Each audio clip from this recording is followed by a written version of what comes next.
C'est parti pour ce nouvel épisode des Design Bento Box. Donc, vous étiez particulièrement nombreux à être inscrits aujourd'hui. Ça nous fait très plaisir. C'est vraiment un privilège pour nous d'animer aujourd'hui cet épisode autour de l'éco-conception. D'une part, parce que c'est un sujet qui nous tient vraiment à cœur. D'autre part aussi, parce qu'on ne pouvait pas rêver, je pense, meilleurs intervenants pour ce sujet. Voilà, pour cet événement, pour ceux qui n'ont pas l'habitude de Livestorm, vous pouvez interagir avec nous via le chat. Vous avez un petit onglet de chat normalement en bas à droite. N'hésitez pas à écrire vos messages, nous dire si vous nous entendez bien, si tout va bien de votre côté. Vous avez aussi l'onglet questions dans lequel vous pouvez poser vos questions. Je vous encourage vraiment à utiliser cet onglet plutôt que le chat parce que ça permet aussi de voter pour les questions des autres participants. Donc n'hésitez pas, dès que vous avez une question que vous souhaitez poser aux intervenants du jour, à aller dans cet onglet. On essaiera de prendre 10 minutes à la fin pour répondre aux questions. Peut-être qu'on en prendra certaines en cours d'événement. Avant de passer aux présentations, juste un petit rapide instant promo avec un petit mot sur le laptop. Pour ceux qui ne connaissent pas, donc, le laptop a été fondé en 2012 par Pauline Thomas. À l'époque, c'était vraiment un des premiers coworking à Paris, un espace qui était imaginé pour permettre aux freelances de travailler ensemble et de faire changer un peu les mentalités dans les entreprises. En 2016, on a créé notre première formation sur l'UX design et le design sprint. Aujourd'hui, on en a plus de 16. Ça va de l'UX design à la facilitation, en passant par le design systémique, l'UX writing ou la petite dernière qui est sur le design ops et encore une sur l'accessibilité. Et on a vraiment plein de thèmes avec voilà, plus de 16 formations aujourd'hui. Notre objectif, c'est simplement de permettre aux designers d'évoluer sereinement dans leur pratique et aussi d'accompagner les personnes qui souhaitent se reconvertir dans le champ du design. Au-delà des formations, on propose plein d'événements comme aujourd'hui, on met un maximum de ressources en ligne. N'hésitez pas à aller voir notre blog si ça vous intéresse. Vous y trouverez pas mal d'articles. Sur notre chaîne YouTube, vous trouverez tous les replays des événements qu'on a pu organiser ces dernières années. Voilà, on met aussi en place des collaborations avec pas mal d'associations, notamment Designer Ethic, Flupa, Friends of Figma ou encore Product. Un petit mot quand même pour vous dire que le 1er février, il y aura la journée de l'éco-conception numérique organisée par Designer Ethic, dont Mélie est la digne représentante aujourd'hui. Voilà, l'événement est complet, mais rassurez-vous, on nous a dit que les replays de la conférence seraient disponibles sur leur channel Peertube courant mars. Donc voilà, pour ceux qui n'ont pas pu avoir leur place, tout n'est pas fini. On pourra tous ensemble assister au replay des conférences. Un petit mot aussi pour vous dire avec Christophe, qui est présent aussi également aujourd'hui, le 12 février, on organise un workshop sur l'éco-conception. Spécialement pour cet atelier, on vous propose une petite promotion de 15%, comme on est sur le sujet. Vous recevrez un mail à l'issue de cet événement avec toutes les indications. Donc voilà, si ça vous intéresse, n'hésitez pas. Voilà, c'était tout pour l'instant promo. J'espère que je n'ai pas été trop long. Je commence tout de suite avec les présentations et puis on va enchaîner sur notre table ronde. Donc j'ai avec moi aujourd'hui, encore une fois, vraiment merci à tous les trois d'être là. Je suis ravi de vous avoir avec moi, avec nous. Donc autour de la table, on a Mélie. Mélie, tu es service designer chez SNCF Connect et Tech. Tu es aussi la co-initiatrice de l'association Designer Ethic. Voilà, tu fais un ensemble d'actions qu'on ne va pas pouvoir tout citer ici, mais qui sont pour la promotion d'une pratique du design numérique plus responsable par la recherche, la formation et la mise en place de démarches en entreprise. On a aussi avec nous Christophe. Donc Christophe, toi tu es le cofondateur de l'agence spécialisée en éco-conception Aristis. Tu es aussi formateur chez The Green Companion, passionné par l'éco-conception que tu mets en place dans l'ensemble de tes projets. Et pour terminer, Thomas. Donc Thomas, toi tu es également designer, cofondateur également du studio de design Practicable, coprésident de l'association Le Mouton Numérique et cofondateur des Limites Numériques dont tu vas nous parler aujourd'hui, qui est un projet de recherche entre designers et chercheurs et chercheuses qui s'intéressent aux formes, fonctions et usages d'un numérique écologiquement contraint. Voilà, thématique qu'on va bien sûr creuser aujourd'hui. Donc encore une fois, merci à tous les trois d'être avec moi, avec nous aujourd'hui.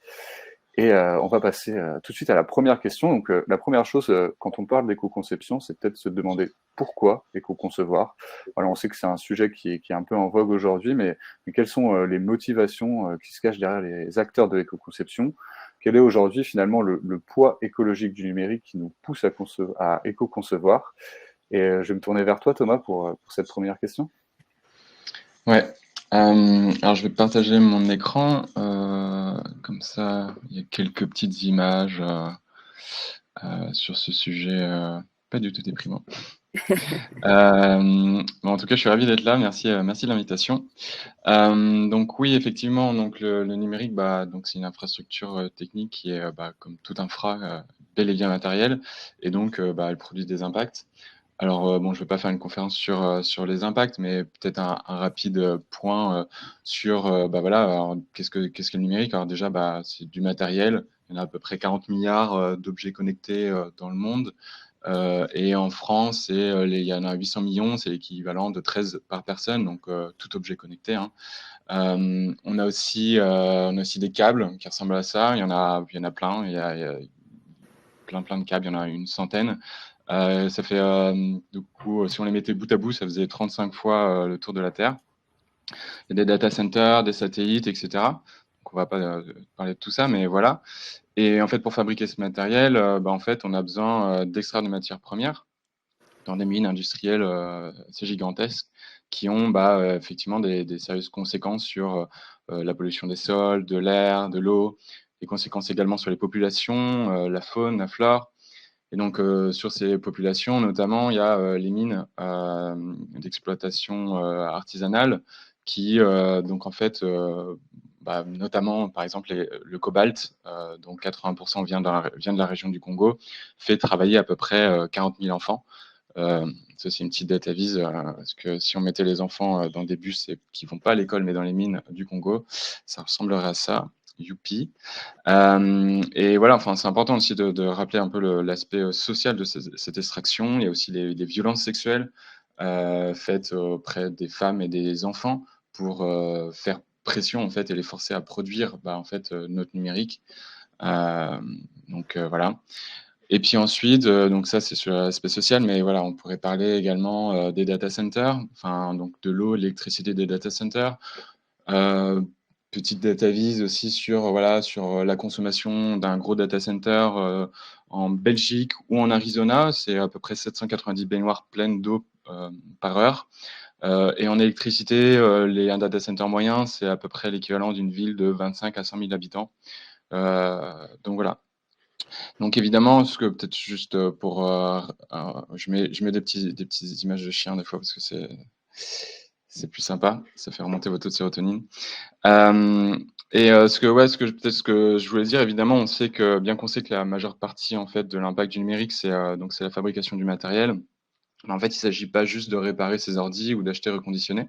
Ça, c'est un schéma qui explique qu'en fait, beaucoup de choses, y compris le design de nos services et nos logiciels, influent en fait sur ce matériel. Par exemple, c'est ce qu'on appelle le paradigme de la corne d'abondance, qui est important en fait, je rappelle souvent aux designers, mais en fait, qui est une boucle de rétroaction où la demande en fait pour des services qui sont plus intensifs en calcul et en données mène en fait à l'achat d'appareils qui sont plus performants et une augmentation de la taille de l'infrastructure, des data centers, des câbles, etc., qui en retour favorise le développement d'usages encore plus intensifs. Et en fait, ces nouveaux usages provoquent donc le renouvellement du matériel. Donc voilà, et donc ça c'est important en fait de se dire voilà, même si l'impact principal du numérique c'est la fabrication, il y a beaucoup de choses en fait qui influent sur ça. Et voilà. Ouais, Voilà, génial, merci petite Thomas. intro.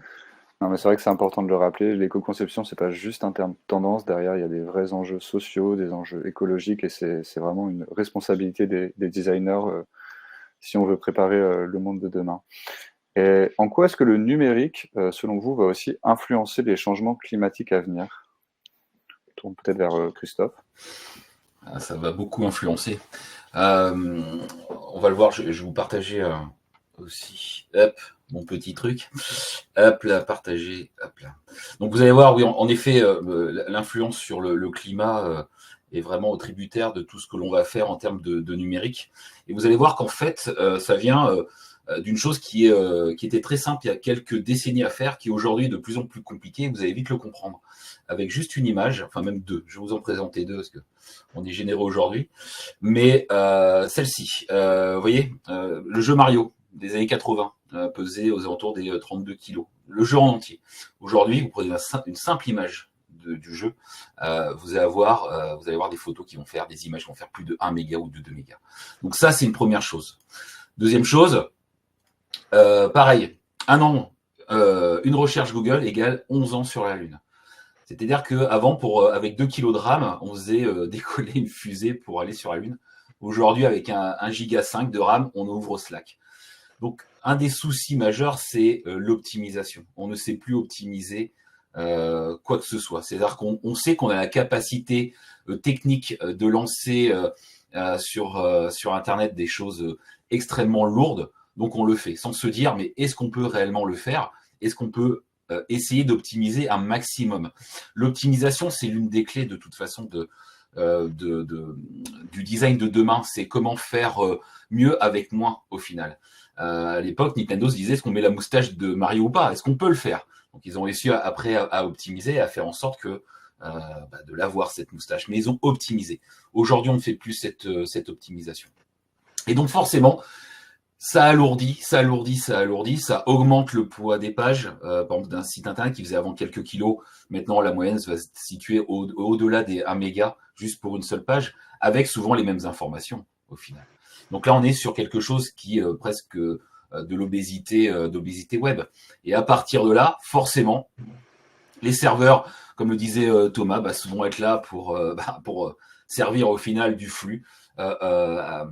Ces flux, il va falloir les refroidir. On va utiliser de l'eau, on va utiliser de la clim qui va renvoyer du CO2, le CO2 qui va faire le changement climatique, le réchauffement. Donc pour se refroidir, on a besoin d'avoir des clims et on recommence. Aujourd'hui, on est à un stade de environ 1 degré 3, environ 1 degré 3 de l'évolution de la température au niveau mondial. Souvent, on me dit, mais Christophe, 1,3 degré, c'est rien. C'est rien du tout. Mais vous prenez à l'échelle humaine, votre température corporelle, c'est 37,1, 37,2. Vous lui rajoutez 1,5 degré. Qu'est-ce qui se passe? De la fièvre. Vous lui rajoutez 2. Pareil, ça augmente. Vous lui rajoutez 5 degrés, vous n'êtes plus là, quoi, tout simplement. Et donc, c'est ce qui est en train de se passer au fur et à mesure des décennies, depuis l'ère pré-industrielle, au fur et à mesure des décennies. Pour vous donner un chiffre plutôt choc, parce que des fois c'est pas mal de choquer, on sait qu'aux alentours des 2100, il fera environ 50 degrés à l'ombre tous les étés en France. D'accord? C'est le GIEC, hein, tous les données que je vous donne, c'est le GIEC, donc tout est possible pour faire valider ce que je dis. Mais vous voyez ce que je veux dire? C'est-à-dire que on doit optimiser. L'optimisation va être vraiment primordiale pour diminuer l'impact que l'on va avoir sur notre design, sur même si vous faites du back, du front, etc., etc. L'optimisation, c'est la clé, en tout cas, pour moi. Merci. Et c'est vrai que ça nous pose pas mal de questions avec toutes les nouvelles technologies qui arrivent, comme l'intelligence artificielle, qui sont aussi extrêmement consommatrices de ressources. Je sais pas, Mélie, si tu voulais compléter. Oui, après, pour compléter, en effet, comme le disaient Christophe et Thomas, donc en fait, l'industrie du numérique, c'est pas immatériel, donc il y a cette matérialité qui est bien présente. Et c'est vrai quand on parle de changement climatique, on le cite souvent au travers des émissions de gaz à effet de serre. Donc, on sait qu'aujourd'hui, l'écosystème numérique mondial, il représente 2 à 4% des émissions de gaz à effet de serre sur la planète. Donc, pour donner un élément de comparaison, c'est jusqu'à 2 fois plus que le transport aérien. Donc, ça donne une image aussi de l'impact de cette industrie qui est souvent, qui nous paraît virtuelle. Et comme le disait Christophe, en fait, ces émissions, elles sont décomposées en fait tout au long de la chaîne de valeur. Donc, les émissions qui sont liées à la production de notre infrastructure numérique, donc qui comprend nos appareils électroniques, les réseaux, les data centers. Donc, ça va être lié aussi à tout ce qui est extraction des matières premières, des processus industriels. On a un deuxième volet donc, qui concerne les émissions liées à cette utilisation, puisqu'on va utiliser de l'énergie pour utiliser nos terminaux. Et enfin, le dernier volet, c'est les émissions liées au traitement, en tout cas à la fin de vie de l'infrastructure numérique. Donc, on va parler de recyclage ou non, parce que la plupart du temps, les déchets numériques sont enfouis ou incinérés. Donc, tout ça, ça participe aussi à cette augmentation de l'impact du numérique concrètement sur le changement climatique. Et comme on le disait aussi, c'est aussi lié à l'augmentation en fait de nos usages, des appareils aussi qu'on a à disposition et de technologies qui arrivent aussi sur le marché comme l'intelligence artificielle qui sont très consommatrices. Donc Je rebondis sur ce que disait Christophe, il y a la notion d'optimisation. En effet, comment on optimise aujourd'hui nos services numériques, mais c'est aussi plus globalement de repenser la manière dont on conçoit le numérique, c'est-à-dire pourquoi on fait du numérique et à quelle fin. Est-ce que des fois on a besoin de faire des solutions numériques, des fois peut-être non, et si on a besoin d'avoir une réponse par du numérique, il faut en effet éco-concevoir et s'engager dans une démarche de sobriété. Merci Mélie pour ces précisions. Thomas, tu nous disais aussi quand on préparait un peu cet événement que, un peu par effet d'inversement, le numérique allait aussi finalement être contraint par les limites planétaires. Ouais. Bah, peut-être première aussi chose à rajouter, c'est que effectivement donc le numérique a une empreinte assez importante, mais en fait ce qui est le plus inquiétant, c'est que c'est le secteur qui croît le plus vite en termes de gaz à effet de serre, c'est à peu près plus 6% par an, et les études Arcep-Adem disent que s'il ne fait rien, en fait l'empreinte triplera d'ici 2050. Et en fait, prenant beaucoup en fait de l'objectif des 2 tonnes qu'on devrait avoir par personne, on prendrait à peu près 3/4 de cet objectif, ce qui est énorme. Et donc c'est un secteur qui croît beaucoup, où les gains aussi d'efficacité des technologies en fait seront remplacés par un usage plus intensif. C'est ce que je disais aussi tout à l'heure. Voilà, la connexion va plus vite, mais en fait on télécharge encore plus, par exemple. Mais l'autre chose aussi, c'est que nous, pour ça, on s'appelle Limite Numérique parce qu'on s'intéresse à comment le numérique participe au dépassement des limites planétaires, mais aussi comment le numérique est contraint par des limites qui vont en fait faire pression sur ce numérique. Par exemple, tu parlais, Christophe, de 50 degrés à l'ombre. En fait, les antennes 4G ne fonctionnent plus à partir de 50 degrés. Et en fait, il y a des baisses de débit drastiques. En fait, on ne sait pas faire fonctionner pour le moment en tout cas, le parc existant ne fonctionne pas à des chaleurs extrêmes. Les data centers consomment également plus quand il fait chaud et donc consomment encore plus d'eau pour se refroidir. Et en fait, c'est des moments où on a souvent besoin d'eau en fait pour l'agriculture, pour boire, etc. Donc ça, en fait, il y a voilà, ces changements climatiques vont faire pression sur le numérique, mais aussi voilà, on peut parler des tempêtes, des catastrophes climatiques. Bah, il y a eu la tempête il n'y a pas très longtemps en novembre en Bretagne. En fait, tout le réseau a été HS pendant quelques temps. On a aussi l'appauvrissement des ressources biotiques, c'est-à-dire des terres rares, des minerais. En fait, on a à la fois une croissance exponentielle et à la fois en fait des mines de moins en moins concentrées en fait, ou en tout cas de moins en moins accessibles, puisqu'en fait on a pioché déjà dans celles qui étaient les plus accessibles, qu'on trouvait le plus facilement. Et donc, il y a déjà la Chine qui commence à garder son gallium et son germanium, qui sont des métaux critiques dans le numérique. Ils disent, en fait, on va commencer à le garder parce qu'en fait, on ne sera pas en mesure de continuer à l'exporter comme ça. Donc voilà, donc ça, c'est aussi important de savoir ces deux choses, quoi, comment on contribue aux limites et comment les limites font pression sur le numérique. Merci à tous les trois pour cette entrée en matière. Effectivement, c'est pas forcément réjouissant, mais c'est important de le poser. C'est la raison pour laquelle on fait ce genre d'événement et la raison aussi, j'imagine, pour laquelle tous les trois vous travaillez de cette manière. Donc j'ai bien vu la question de Frédéric sur comment est-ce qu'on pousse les managers à aller adapter l'éco-conception. On y répondra au fur et à mesure de ce webinaire. C'est vraiment le sujet qui va nous animer aujourd'hui. Peut-être encore un tout petit point de définition. Qu'est-ce que l'éco-conception vraiment aujourd'hui? Comment est-ce qu'on définit l'éco-conception selon toi, peut-être Mélie? Alors, l'éco-conception, en fait, c'est une démarche d'amélioration continue qui vise à limiter l'impact environnemental donc, tout au long du cycle de vie d'un service numérique. Et donc, quand on parle de cycle de vie, ça concerne à la fois la phase donc, de conception, d'usage, de maintenance et de fin de vie. Donc ça, c'est la définition la plus simple qu'on a aujourd'hui quand on parle d'éco-conception. À ne pas confondre avec éco-responsable. Tu nous disais, Christophe, qu'il y avait une différence entre éco-conception et éco-responsable. Tout à fait. Pour compléter, Mélie, je vais juste partager justement le cycle de vie d'un service numérique pour bien montrer les 7 étapes. Lorsqu'on fait de l'éco-conception, on passe par ces 7 étapes. Donc on le voit, hein, comme Mélie disait, conception, réalisation, etc., jusqu'à la fin de vie. Donc c'est extrêmement important de faire de l'éco-conception en faisant ce travail d'appliquer les bonnes méthodologies à chaque étape. Si on fait de l'éco-responsabilité, on va être plutôt dans une démarche de... c'est un premier pas en fait vers l'éco-conception. C'est-à-dire que on peut s'attaquer, je sais pas moi, au départ par la conception, par avoir de l'administration, du déploiement. On va pas utiliser en fait tous les aspects du cycle de vie du numérique. C'est pour ça que c'est ça sur lequel il faut vraiment être attentif. C'est lorsqu'une société vous dit je fais de l'éco-conception et que derrière, après une ACV, on peut se rendre compte, elle fait juste du déploiement, de la maintenance. On est dans du greenwashing complet. C'est-à-dire que ce n'est plus de l'éco-conception, on est plutôt dans l'éco-responsable. Mais la machine marketing fonctionne à merveille.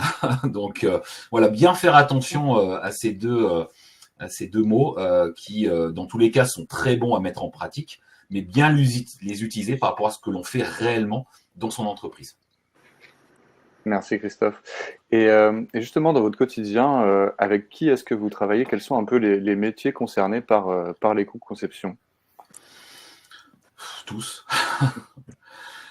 Tous. On a fait une fois pour un professeur de yoga dans le Haut-Rhin. Donc, on a bossé avec Blablacar. Enfin, c'est de tout le monde en fait. Toutes les boîtes qui ont une réelle démarche. Par contre, on travaille avec les boîtes qui ont une réelle démarche. Pas juste parce que c'est de la com, de la pub et quoi que ce soit. Il faut une vraie démarche. Et surtout, je sais pas si vous êtes d'accord avec moi, mais une réelle implication. C'est pas juste on vous file le boulot. Allez-y, vous faites, on se revoit dans 6 mois. Non, on implique. On implique. Il y a de la CV à faire, il y a des audits à faire. On peut même parler même de l'éco-conception même des locaux. Hein, c'est-à-dire qu'on peut aller voir si tout est bien, les fenêtres sont bonnes. On peut aller très loin là-dedans. Donc on veut une vraie démarche, une réelle démarche de l'entreprise. Après, on peut bosser avec n'importe qui. Après, pour donner un exemple, notamment chez SNCF Connect and Tech, nous, en fait, dans la démarche qu'on a mis en place sur l'éco-conception, on travaille avec tous les métiers de la conception. Donc, on comprend à la fois donc, les designers, les développeurs, mais aussi les product managers et product owners.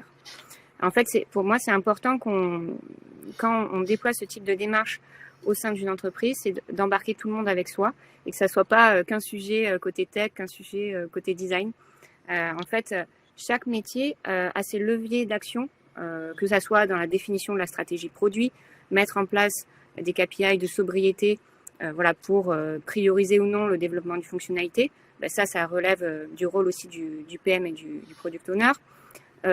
Travailler sur la conception du parcours avec des bonnes pratiques d'éco-conception, c'est aussi un levier qui peut être activé par les designers, mais aussi les développeurs. Également dans tout ce qui est choix de la technologie, l'infrastructure. Donc, en fait, chaque métier a son rôle et c'est aussi cet élan collectif qui fait qu'on a des bons résultats d'un point de vue sobriété numérique. Donc ça, c'est aussi important de l'avoir en tête. Merci. Merci à tous les deux. Et du coup, je me tourne encore vers vous. Concrètement, on va commencer à rentrer un petit peu dans le sujet. Quand vous allez dans les entreprises, comme ça, quelles sont les bonnes pratiques que vous mettez en place? Par quoi est-ce que vous commencez? Peut-être Christophe. Alors, déjà, c'est vraiment de connaître les désirs, entre guillemets, de notre interlocuteur. Qu'est-ce qu'il veut exactement? Pourquoi il veut faire ça? Et quel est le but? Ensuite, on va auditer. ACV, des audits aussi bien back, front, donc le design, même le contenu web. On a une experte en UX Writing, par exemple. Elle va aussi analyser ça parce que ça fait partie d'un ensemble de choses. Et ensuite, à partir de là, on va donner des préconisations et on va intervenir selon les postes de travail qui ont le plus besoin de notre apport, tout simplement. Donc les products, les designers, les devs, comme disait Mélie, ils ont tous leur rôle à jouer. On va pas segmenter en fait une entreprise en disant toi t'es dev, toi t'es etc. On réunit tout le monde.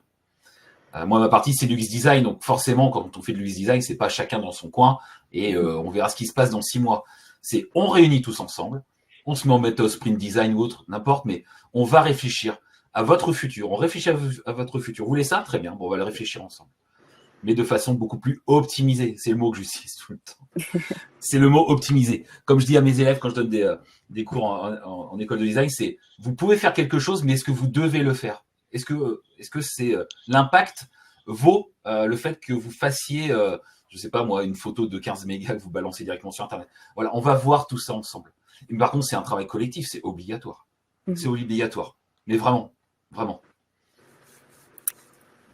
Et je compléterai en effet, Christophe, il y a cet effort, comme on le dit, collectif dans les bonnes pratiques. Et après, c'est vrai qu'on peut avoir des spécificités aussi d'un point de vue applicatif par métier, voilà, pour monter sur cette qualité, cette sobriété. Donc, on a des bonnes pratiques, notamment qui ont été partagées plutôt pour les métiers de la tech avec Green IT, donc qui a publié les 115 bonnes pratiques à appliquer dans la conception d'un service numérique. Côté designer éthique, on s'est posé la question comment on peut transcrire aussi et rendre activables ces bonnes pratiques pour les métiers du design. Et donc, on a écrit le guide d'éco-conception numérique que je vais vous partager dans le chat, que certains doivent connaître, où justement, en fait, on a décomposé ces bonnes pratiques et on les a rendues très activables, en fait. Et donc, quand on parle de bonnes pratiques d'éco-conception, bon, là, je ne vais pas toutes vous les lister, mais il y en a... alors, déjà, je vais vous partager le lien du guide. Normalement, c'est bon. Et après, voilà, quand on parle de bonnes pratiques clés, il y en a 4 qui sont essentielles. Donc, d'un point de vue design, c'est déjà quand on va concevoir un parcours ou une fonctionnalité, c'est de se poser la question du besoin, en fait. À quoi je réponds d'un point de vue utilisateur? Est-ce que c'est essentiel? Déjà, c'est la première question à se poser, de définir le besoin et l'unité fonctionnelle à laquelle je réponds. Quand on parle d'unité fonctionnelle, c'est vraiment de se dire, imaginons, je veux acheter mon billet de train, ça c'est mon unité fonctionnelle, et il faut que je puisse concevoir un parcours qui me permette d'accéder à ce besoin le plus facilement possible et le plus simplement possible. La deuxième bonne pratique, ça va être de simplifier ce parcours utilisateur. Donc là, c'est limiter le nombre d'étapes, vraiment travailler la fluidité et la rapidité. Il y a un troisième levier qui est de limiter, ce que disait Christophe, le poids du contenu, en fait. Limiter le poids des images, des vidéos, voire les enlever si possible, des polices. Enfin bref, il y a toutes ces notions aussi de contenu. Et il y a la notion évidemment de mesure. La quatrième bonne pratique, c'est en fait de mesurer l'impact de mon parcours utilisateur. Donc, pour pouvoir me situer aussi dans cette application sobriété. Donc là, il y a plein d'outils disponibles pour le faire. Notamment, il y a Green IT Analysis, mais il y en a d'autres. Puis il y a aussi des professionnels qui proposent des accompagnements spécifiques. Donc ça permet déjà, on va dire, de poser les fondements de bonnes pratiques d'éco-conception. Top, merci. Donc, si je résume, bon, déjà, avoir conscience, je pense que c'est un premier pas du poids du numérique. L'optimisation, vraiment, se poser la question c'était intéressant ce que disait Christophe, est-ce qu'on peut, mais est-ce qu'on doit? Ensuite, optimiser. Après, il y a plein de bonnes pratiques, ça, tu nous as dit, Mélie, qui peuvent se trouver, on vous enverra les ressources au fur et à mesure en ligne.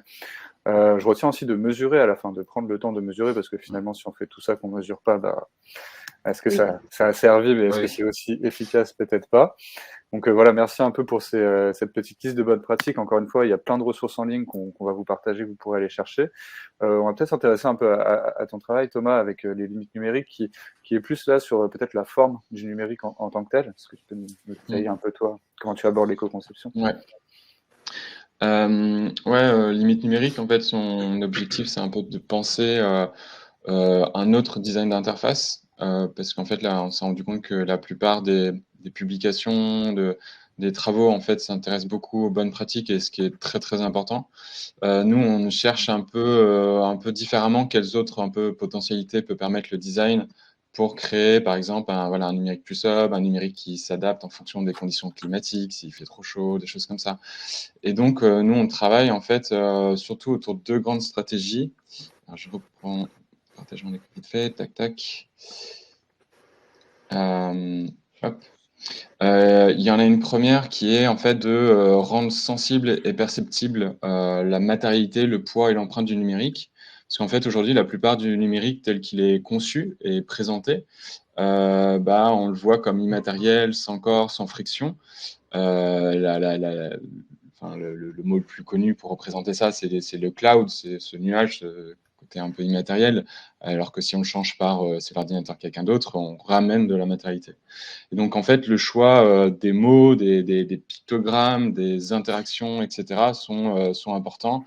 Ça me fait penser aussi à, ça c'est le petit bouton en fait sur le site de la COP28 qui permet de passer d'un état bas carbone, d'un site bas carbone à un site qui est full expérience, donc expérience complète, donc qui oppose une version sobre à en fait la vraie version, la version complète, c'est celle avec toutes les images, etc. et qui rame. Du coup, ça a un impact en fait. Donc il faut retravailler ça, re-questionner. Nous, on a aussi fait des choses sur tout un travail sur les paramètres, sur comment, par exemple, indexer le temps de validation d'un paramètre et donc son poids, donc avec le temps de validation, le poids avec le temps de validation, pardon.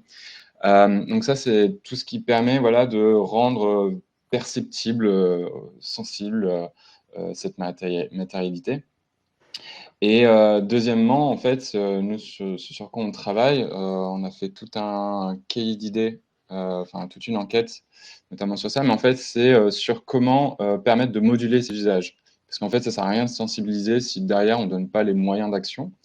Et aujourd'hui, la vision qui serait de faire des services les plus simples possibles, user-friendly, avec une tendance à réduire en fait considérablement les marges de manœuvre, pour nous pose problème parce qu'en fait, on veut acculturer les gens, mais aussi on va leur donner les moyens de moduler, de régler, etc. Donc, on a fait toute une enquête qui s'appelle l'insouci écologique dans les paramètres des smartphones sur comment les applications nous permettent en fait ou pas de paramétrer la manière dont elles consomment de la donnée, dont elles calculent, etc., etc. Je ne vais pas rentrer dans le détail, mais il y a des choses qui sont intéressantes en fait du point de vue de design, notamment le fait que par exemple les paramètres sont jamais pensés dans une perspective écologique, c'est-à-dire que même s'ils avaient ils ont des potentiels effets, typiquement réduire la qualité d'une vidéo, même si ça peut être minime, mais en fait multiplié par des millions d'appareils, ça peut avoir un impact. En fait, ils ne sont jamais présentés tels quels. Un autre exemple, ce qu'on se rend compte, c'est que les paramètres, par exemple, sont difficiles d'accès. Ils sont souvent dans des onglets un peu loin. Chaque application a sa manière de représenter, de ranger ces paramètres. Donc ça c'est un problème. Il y en a un autre aussi qui est intéressant pour la question de la conception, c'est que les choix par défaut dans nos applications, quand il y a des paramètres, en fait, c'est toujours l'option la plus consommatrice en données, la plus performante, etc.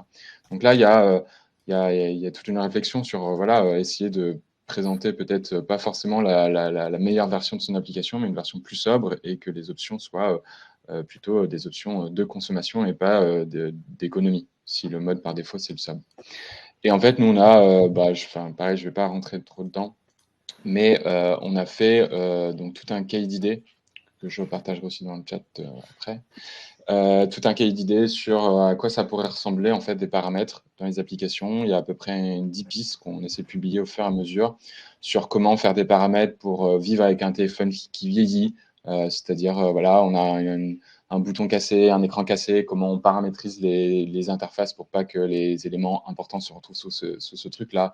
Comment faire des applications qui ont une durée un destin qui ont une durée limitée, c'est-à-dire se suppriment automatiquement au bout d'une certaine durée, des choses comme ça. On a vraiment plein de choses, des moyens de se réapproprier aussi des paramètres écologiques en renommant les paramètres, en les activant automatiquement, etc., etc. Donc, je pourrais aller voir, mais en tout cas, ce que je veux dire, c'est que dans ces pratiques un peu différentes, nous, ce qui nous intéresse, c'est ça, c'est rendre perceptible et rendre réglable, paramétrable le numérique pour qu'on puisse, pour pas que le choix de juste quelques concepteurs ou conceptrices à l'autre bout du monde conditionne les usages en fait de millions d'utilisateurs. C'est important aussi de se dire que Voilà, parfois on fait des versions sub, mais parfois les gens ont besoin aussi de certaines qualités pour tel ou tel truc, mais en fait, il faut leur donner les outils en fait pour pouvoir le changer quand ils en ont besoin. Ok. Merci beaucoup, Thomas. Bon, désolé qu'on n'ait pas le temps d'aborder tous les projets de limite numérique, hein. C'est vrai qu'ils sont nombreux et ils sont tous passionnants. On n'a qu'une heure, donc on essaye de survoler un peu les sujets, mais vraiment, je vous encourage à aller regarder ce site, comme celui d'ailleurs de Designer Ethic, comme celui de The Green Companion, hein. C'est tous des sites passionnants. Vous y trouverez plein de ressources. Merci Thomas, une approche un peu différente qui fait penser vraiment même à des approches qui ont pu être pensées sur du design produit, d'objets, où vraiment on essaie de un peu redonner du pouvoir aux utilisateurs et ça fait des conceptions de formes différentes. Avant de passer à la partie suivante, je voulais juste rebondir sur une question qui a été posée par Gada Naïfar, parce que tu parlais tout à l'heure, Mélie, de KPI. On a parlé de mesures et voilà, Gada demande en matière de sobriété, quel KPI tu recommandes de garder un œil? Sur quel KPI faut-il garder un œil? Dans les KPI de sobriété, il y a notamment on va dire le poids des pages qui est important à considérer. Donc ça peut en faire partie. Il y a la rapidité aussi du parcours, puisque l'idée c'est de permettre à l'utilisateur de répondre à son besoin en minimum de temps. Donc c'est aussi un KPI qu'on peut mesurer. Et il y en a d'autres, mais en tout cas ça c'est voilà deux exemples qu'on peut suivre. Merci beaucoup. Alors, on va passer maintenant il y a beaucoup de questions sur comment est-ce qu'on arbitre entre le fait que l'IA, tout le monde veut l'utiliser, mais qu'en même temps, il faut éco-concevoir, comment est-ce qu'on arbitre comment est-ce qu'on convainc les décideurs, comment est-ce qu'on agit dans les entreprises en faveur de l'éco-conception. Donc, on va essayer de s'intéresser à ça pendant un bon quart d'heure, là. Première question, je me tourne vers toi Christophe. Comment est-ce qu'on amène cette thématique, toi qui travailles avec pas mal d'entreprises, comment est-ce qu'on amène ces thématiques dans les entreprises? Comment est-ce qu'on arrive à convaincre un petit peu les décideurs? Alors déjà, il faut pas leur parler des ours polaires qui n'ont plus de banquise. Ça, c'est pas quelque chose qui parle. On l'a vu quand on a débuté l'éco-conception en 2017. Non, on va surtout leur parler de performance. Et aussi c'est la marche à suivre en fait. C'est l'évolution logique de leur service numérique. On le verra, on parlera tout à l'heure du R2EN ou RGESN qui commence à arriver, hein, une loi et un référentiel de qualité. Donc en fait, ils doivent être dans le mouvement. C'est-à-dire que même à un moment donné, leurs utilisateurs, leurs clients, leurs futurs prospects vont vouloir ça. Ils vont vouloir que ces entreprises-là aient un changement radical. Lorsqu'on voit les IA, par exemple, aujourd'hui, c'est super, hein, l'IA. Ça dépend comment on l'utilise, mais des études ont montré que l'impact environnemental d'une IA, lorsqu'on l'entraîne, en fait, juste une séance d'entraînement sur du ChatGPT, c'est équivalent environ de 700 000 km en voiture au niveau quantité de CO2 émise. Enfin, c'est juste énorme. C'est juste énorme. Donc, il faut arriver à leur dire oui, utilisez, puisque de toute façon, la concurrence va le faire aussi. Donc, il faut pas non plus qu'ils soient en arrière par rapport à leurs concurrents. Mais encore une fois, faites-le avec parcimonie et étudiez bien la question du j'en ai besoin réellement, j'en ai besoin un peu ou j'en ai pas du tout besoin. Est-ce que je prends cette nouvelle technologie parce que c'est à la mode et puis bon, je le fais, ou alors c'est un réel avantage tactique, parce qu'on le sait très bien, on est dans une société capitaliste, donc on va pas dire aux gens, aux entreprises, arrêtez, c'est pas possible. Mais optimiser. Encore une fois, je suis désolé, le mot va revenir très souvent, mais optimiser votre façon de voir les choses, de concevoir les choses. Et ne vous cachez pas derrière des excuses. Alors, je crois on verra peut-être tout à l'heure le top 10 des excuses qu'on peut sortir, mais il y a toujours quelque chose à faire. Même si c'est un minimum, même si on me dit, voilà Christophe, moi, à mon niveau, je peux peut-être faire que ça, mais c'est très bien, on commence par là. Et ensuite, hop, on augmente. La méthode des petits pas, tout simplement. Petit à petit, on peut pas tout changer d'un seul coup, c'est pas possible. Mais on peut le faire petit à petit. C'est intéressant ce que tu dis. Quelles sont un peu les excuses que tu entends d'habitude? Alors, il y a un top 10. Hein, alors, je me suis fait un petit mémo, quoi. Mais il y en a un, par exemple, c'est le point Godwin. On n'est pas Facebook non plus. C'est-à-dire que Facebook, oui, ils sont gros, ils peuvent faire ce qu'ils veulent, entre guillemets. Nous, à notre échelle, on n'est pas capable de faire ça. Ou alors, souvent, la chose qui revient, c'est qu'on n'a pas les moyens.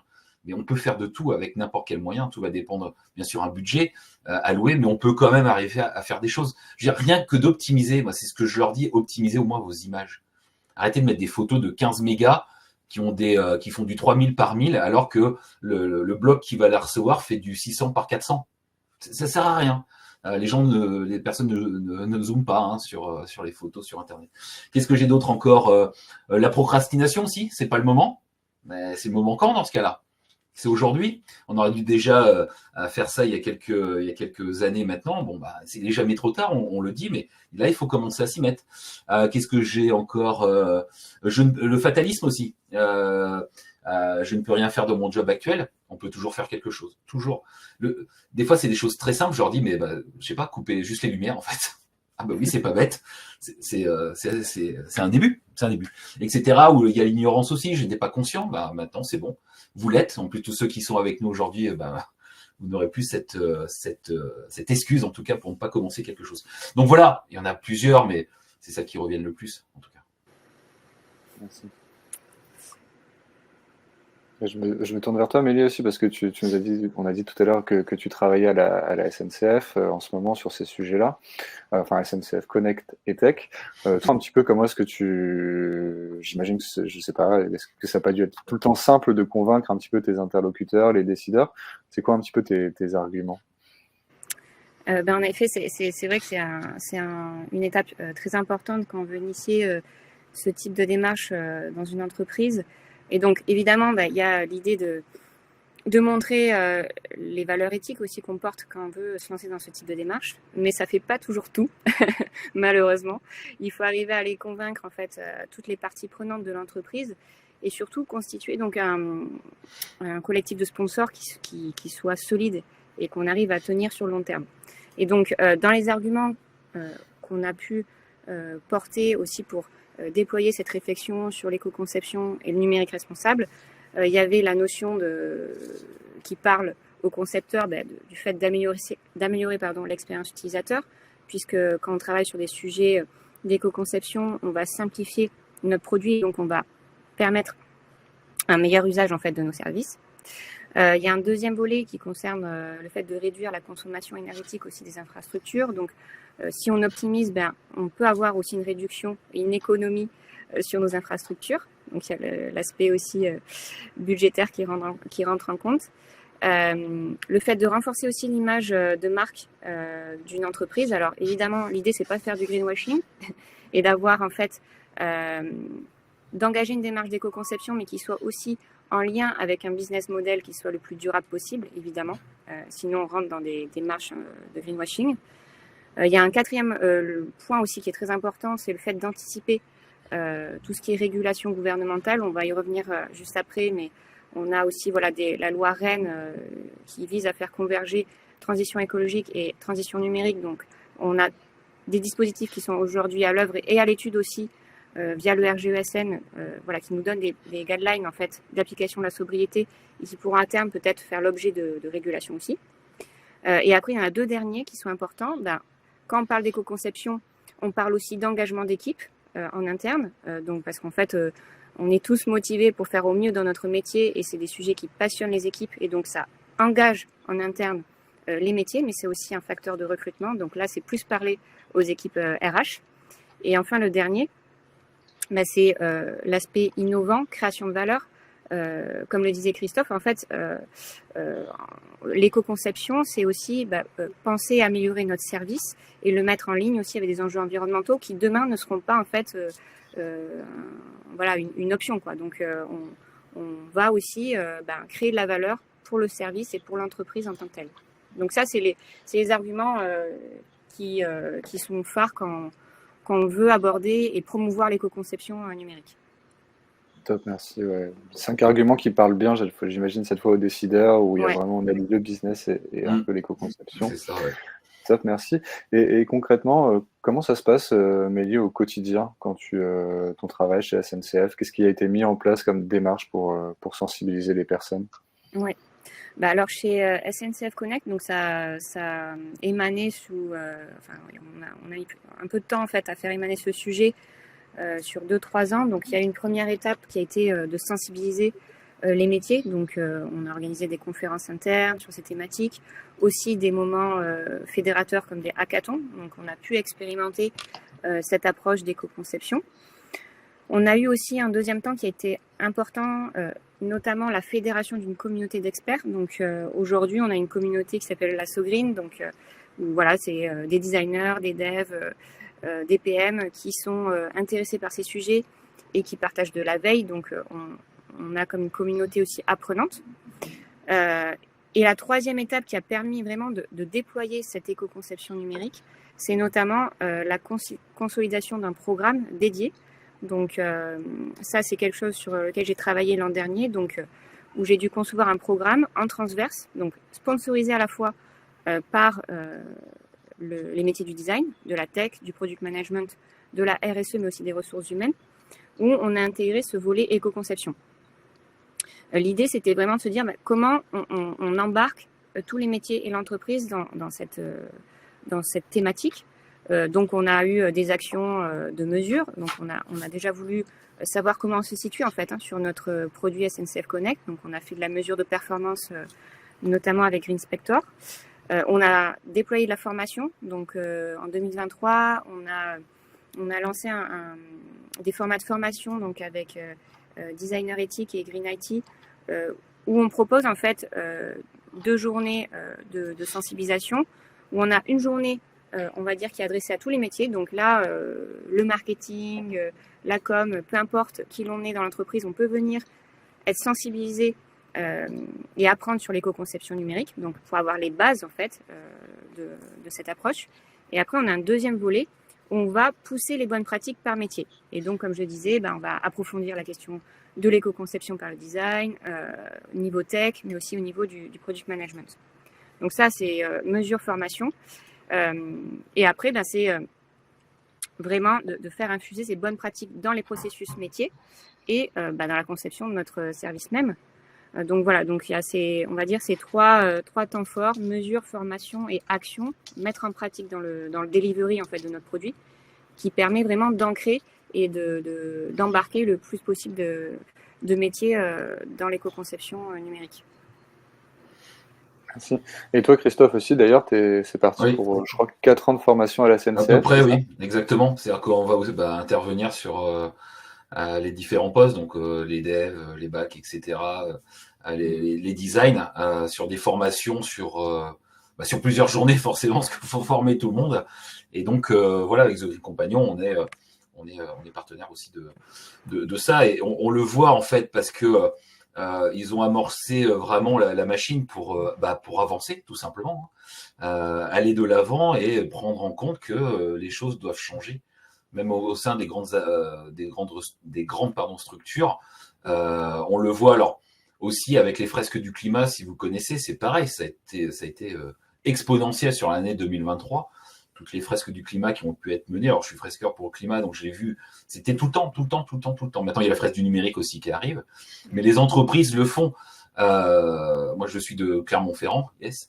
Et Michelin, par exemple, chez nous, forcément, c'est la boîte, Michelin, sont à fond dedans aussi. Donc, on le voit, les grosses structures le font.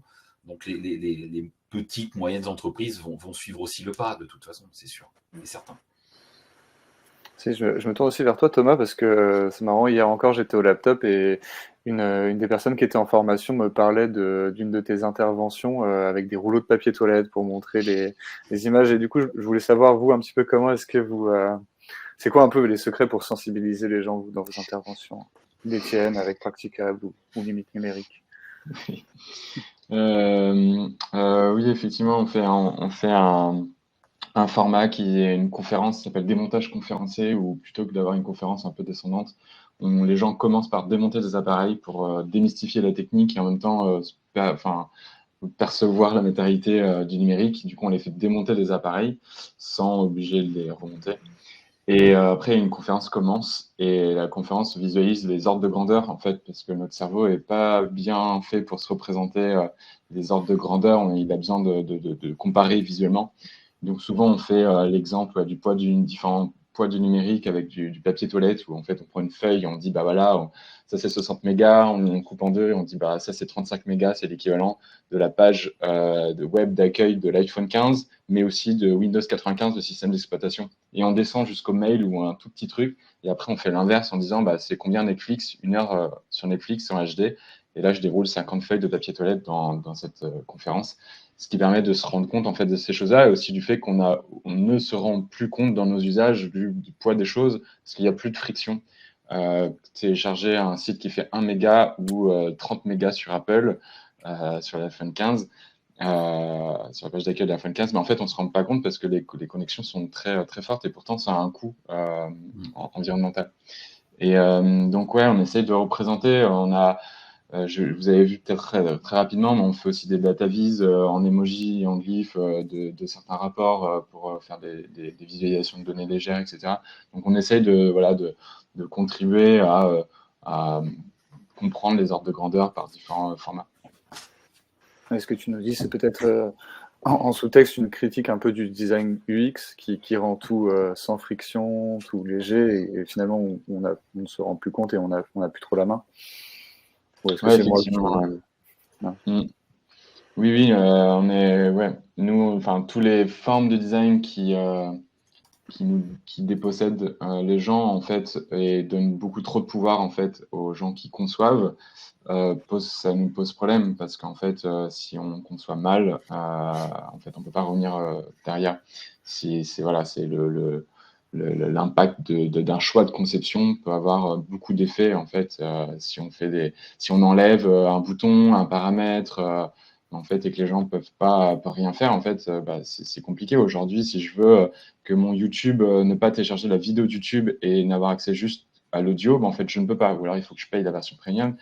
Alors que l'alternative libre NewPipe, qui permet d'accéder à YouTube, a beaucoup plus d'options, de paramètres. Certes, c'est un peu compliqué. Enfin, je trouve que voilà, il faut des designers, il faut un travail de design là-dedans. Mais en fait, elle permet de ne pas télécharger le flux vidéo, de choisir quelle qualité si je suis en 4G par rapport en Wi-Fi, de ne pas afficher les recommandations et les tendances, qui sont aussi des moyens de me faire consommer de plus en plus de contenu que j'ai pas forcément voulu au début. Et donc ça, c'est important. Ouais. Merci beaucoup pour ces précisions. Il nous reste une dernière partie à évoquer qui consiste à vous donner un maximum de ressources. Et après, on essaiera de répondre à quelques questions pour ceux qui pourront rester un tout petit peu plus. Peut-être on peut continuer avec toi, Thomas. Ouais. Si voilà, demain, en tant que designer, je veux me lancer dans l'éco-conception, par où est-ce qu'on peut commencer selon toi? Je fais un peu auto-promo, mais donc nous, on a une newsletter qui s'appelle Limite Numérique, originale, qu'on fait tous les mois, qui essaie de partager des données, donc c'est écrit à plusieurs mains entre chercheurs, chercheuses et designers, et on partage des données, des papiers de recherche, des réflexions, des inspirations et tout. Et je pense que pour se former à l'éco-conception, en fait, c'est se former déjà à l'empreinte du numérique, mais pas que, parce qu'en fait, le numérique s'inscrit dans plein d'autres choses et justement, faut faire attention parce que les gens finissent par culpabiliser de consommer une heure de Netflix alors qu'à côté, ils mangent très carné, ou alors ils prennent l'avion, etc. Donc, il faut faire attention à ces choses-là. Mais oui, notre newsletter elle nous permet un peu de partager des réflexions, des données, des anecdotes aussi, de gens qui nous partagent des situations vécues d'obsolescence. Et ça, c'est important, ça nous donne pas mal d'idées en fait pour concevoir ensuite. Et puis évidemment, après, il y a Designer Éthique aussi, je vous conseille d'aller voir pour se former, notamment le guide que tu as déjà partagé. Ouais, et il y a en effet les communautés, comme le citait Thomas, et il y a aussi tout ce qui est référentiel, mais même études au global sur la sobriété numérique. Il y a une étude qui est assez intéressante qui a été publiée par le Shift Project, il y a maintenant quelques mois, mais voilà, qui est aussi un bon moyen de comprendre les enjeux du numérique.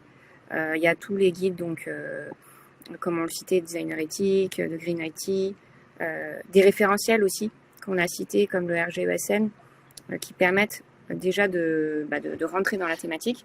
Et après, en effet, il y a déjà se constituer une connaissance et puis après se former vraiment pour pouvoir l'appliquer dans son quotidien et dans son métier.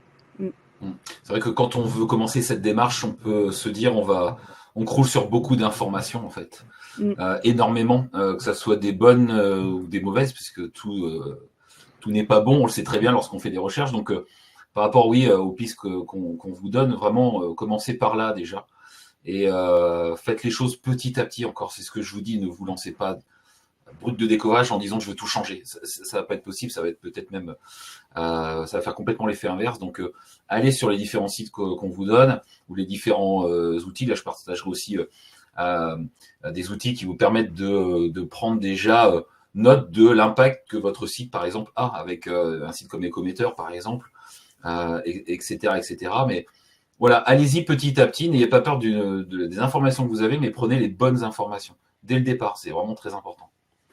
Alors, je me permets de rebondir parce que je crois qu'on avait une question sur justement un outil qui permettrait de prendre l'outil Green IT Analysis. Il me semble que c'est payant. Est-ce qu'il y a d'autres outils qui permettent de mesurer l'impact qui serait gratuit? J'ai mis Ecometer, ecometer.org. Qu'est-ce que j'ai d'autre encore sous la main? Tac. Je vous mettrai de toute façon, il y a The Shift Project aussi, il y a Carbonizer, l'ecoindex.fr. Alors c'est un GitHub pour ceux qui peuvent mettre en place, mais je le mets aussi, c'est avec les devs, etc. Ça, Green IT Analysis.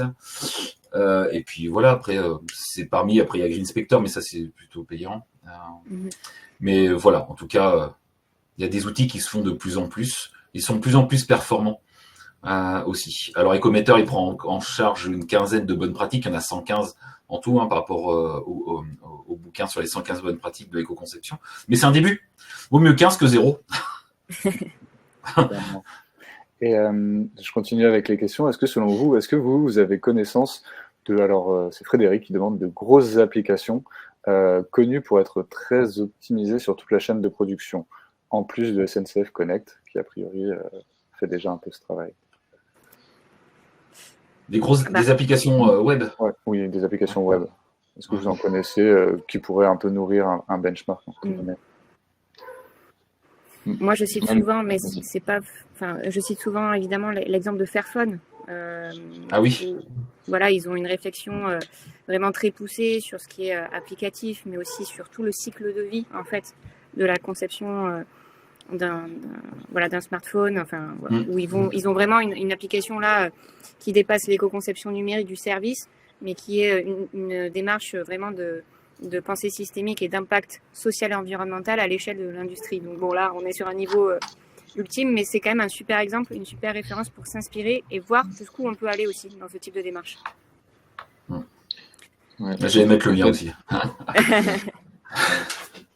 Mais en fait, le truc, c'est que il faut que ça soit... En fait, souvent, ils optimisent quand c'est principalement leur coût, leur modèle économique qui peut en pâtir. Enfin, en fait, les data centers, par exemple, sont très bien optimisés énergétiquement parce qu'en fait, c'est leur principal coût de fonctionnement. Et le truc, c'est que dans les applications, les services, en fait, souvent, de faire, par exemple, je prends l'exemple de Twitter. Twitter ou même tous les réseaux sociaux ne proposent pas la péremption automatique des posts. Que les posts se suppriment automatiquement parce qu'en fait, leur modèle économique est basé sur la captation de données personnelles. Alors quand vous prenez, par exemple, Mastodon, qui est une alternative libre, open source, décentralisée, leur modèle économique n'est pas sur le garder de la donnée. Justement, c'est un coût pour les petites instances, parce qu'en fait, les gens ont des instances et doivent payer leur coût de stockage. Et donc, forcément, comme de par hasard, on trouve des paramètres qui permettent de supprimer les posts automatiquement. Et du coup, voilà, en fait, cette optimisation, ce travail d'éco-conception, en fait, il est beaucoup plus présent chez des acteurs où le modèle n'est pas, permet cette éco-conception. Je pense aussi tu as partagé Fairphone, mais je pense à Common, qui est Ouais. donc est Je sais, compatible oui. de location de téléphone. Donc, leur but, c'est pas de vendre des téléphones, c'est de louer des téléphones. Et en fait, ils ont tout intérêt, par leur modèle économique, à faire en sorte que leur téléphone dure le plus longtemps possible et qu'ils n'aient pas à renouveler leur parc, etc. Donc, en fait, il y a vraiment une imbrication entre ces deux choses. Tu es en train de devancer, Thomas, la conférence de demain. Mais oui, c'est carrément... C'est super intéressant, en effet, quand on arrive sur ces modèles d'économie de fonctionnalité. Donc oui, on a parlé un petit peu de design systémique. C'est plutôt un changement d'état d'esprit, en fait, de business model qui facilite en tout cas l'éco-conception. Et du coup, il faut plutôt aller chercher du côté des acteurs du livre, ce genre de... Des coopératives, regardez, travailler pour des coopératives, des sites qui ont vraiment besoin d'aide et en fait leur modèle est vraiment intéressant. Allez voir du côté des licornes avec 2O, je vais le partager. Il y a Télécoop dedans, qui est un acteur coopératif, un acteur télécom coopératif engagé. Donc voilà, où la gouvernance en fait aussi permet ce genre de réelle éco-conception, quoi. Alors, je regarde si on a peut-être le temps pour une dernière question. Donc, les grosses applications, pardon, je cherche un peu. Bon, peut-être si on... Il y a eu beaucoup de questions autour de l'IA. Donc, juste, voilà, rapidement, comment est-ce que vous vous positionnez, vous, par rapport à ça? Quels sont peut-être un peu les grands enjeux pour vous? Rapidement, je sais pas, c'est peut-être une question un peu compliquée. On sait pas trop comment ça va évoluer. Encore une fois, c'est une nouvelle technologie. Les nouvelles technologies, comme n'importe quelle technologie, peut être super, mais comment va... je vais faire un truc philosophique, mais comment l'humain va s'en servir et comment il va s'en approprier pour faire tout autre chose que ce pourquoi elle a été mise en place. Donc, et nous, on le sait, en termes d'écologie numérique, ça va être un gros problème. On le voit aussi avec les prochains mondes virtuels aussi qui arrivent, tout simplement. L'impact est juste énorme, énorme. Qu'est-ce que ça va être dans 10 ans, dans 15 ans Normalement, du coup, les géants doivent tripler en fait leur capacité de calcul et de stockage dans les 6 ans. L'IA, en fait, il y a un gros bouleversement. Tous les constructeurs de data center, enfin toute la presse data center en fait est un peu bouleversée parce qu'en fait il faut changer en fait de passer du CPU au GPU, ça nécessite en fait une infrastructure très différente et donc en fait il faut reconcevoir tous les data centers. Il y a Facebook qui a arrêté la construction de son data center pour le repenser autrement, etc. Et en fait d'ici 2027 la consommation de l'IA c'est à peu près l'équivalent d'un pays comme l'Argentine ou les Pays-Bas. Donc 2027, c'est dans vraiment pas longtemps. Et en fait, voilà, et en fait, il y a énormément d'investissements qui sont là-dedans, qui sont des investissements un peu autoréalisateurs. On dit, bah voilà, l'IA, ça va être ça, et donc il faut investir. C'est aussi des investissements qui sont pas pour les questions climatiques et écologiques. En fait, moi, je le vois bien en fait dans les aides qu'on demande côté recherche. Si on met pas le mot IA, en fait, on n'a pas les fonds.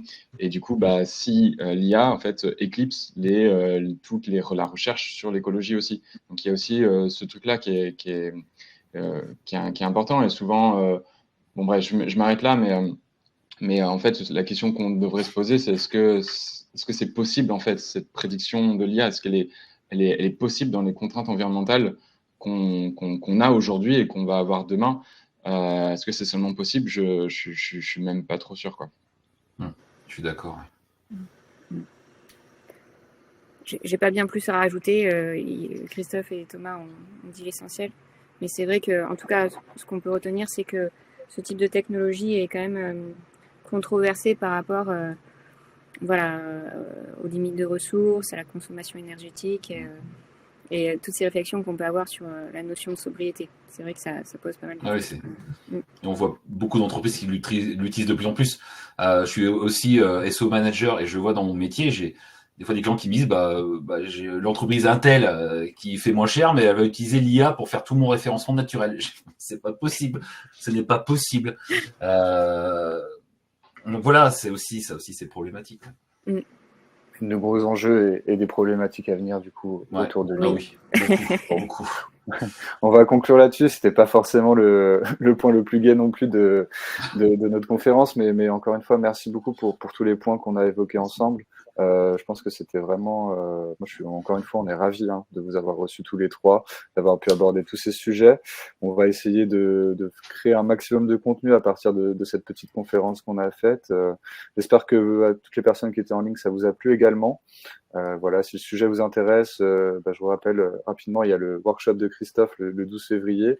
Il y aura, avec le laptop, il y aura bientôt les replays de la conférence sur la journée de l'éco-conception numérique.